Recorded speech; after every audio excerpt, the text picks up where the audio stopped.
জাতীয় নির্বাচনের সময় নিয়ে অনিশ্চয়তা থাকলেও খুলনায় রাজনীতিকদের জনসংযোগ কার্যক্রমে দেখা যাচ্ছে ব্যস্ততা। বিভিন্ন রাজনৈতিক দলের সম্ভাব্য প্রার্থীরা আগাম প্রচারে সক্রিয় রয়েছেন। খুলনার ৬টি সংসদীয় আসনে জামায়াতের নেতারা ব্যাপকভাবে আগ্রহ দেখাচ্ছেন।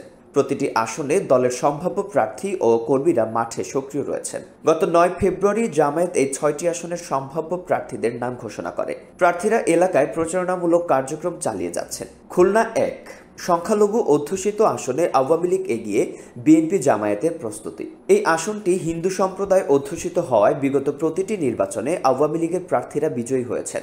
এখানেই বিএনপির সাবেক আহ্বায়ক আমির এজাজ খান আবারও সক্রিয় হচ্ছেন। জামায়াত এই আসনে প্রার্থী হিসেবে বটিয়াঘাটা উপজেলার আমির শেখ আবু ইউসুফকে মনোনীত করেছে, যিনি ইতোমধ্যে এলাকার বিভিন্ন কর্মসূচিতে অংশ নিচ্ছেন। খুলনা ২ বিএনপির পুরনো মুখ, নতুন চ্যালেঞ্জ। এই আসনে অতীতে বিএনপির পক্ষে প্রার্থী ছিলেন মহানগরের সাবেক সভাপতি নজরুল ইসলাম মঞ্জু। বর্তমানে কিছুটা চাপে থাকলেও রমজান ও ঈদের সময় তিনি এলাকায় সক্রিয় ছিলেন।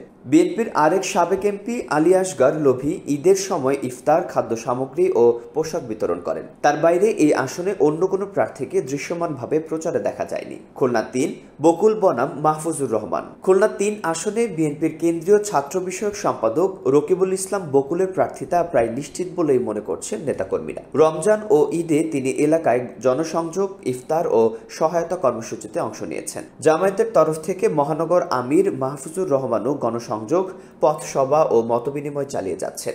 খুলনা ৪ হেলাল বনাম কবিরুল। এই আসনে বিএনপির কেন্দ্রীয় নেতা আজিজুল বারী হেলালকে একক প্রার্থী হিসেবে দেখছেন অনেকে। রমজানের শুরু থেকে ইফতারি বিতরণ এবং বিভিন্ন সভা সমাবেশে তার উপস্থিতি দেখা গেছে।